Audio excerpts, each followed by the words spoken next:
Очередная группа беженцев сегодня прибыла из сектора Газа в Ингушетию. На этот раз приехали 14 человек, половина из которых дети. По поручению главы республики Махмуда Али Калиматова их вместе с остальными жителями Палестины заселили в гостинице «Аса».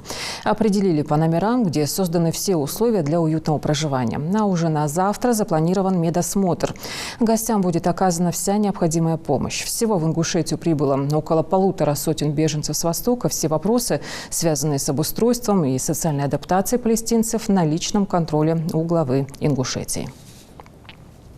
Тяжело удалось уехать из сектора Газа, но это с помощью правительства России. Благодарим правительство России и правительство Ингушетии.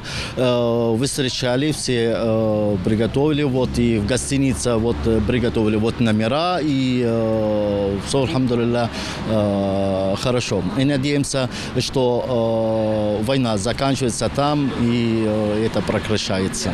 Слава Богу, встретили хорошо. Сам министр Минату приехал, и замминистра. И здесь весь народ встречает тепло, гостеприимство, и все как-то помогают везде, куда ходили, они помогают. Спасибо, Ингушетия и народу Ингушетии. Молодцы. Мы здесь чувствуем безопасность и надеемся, что здесь в дальнейшем будет тоже хорошо.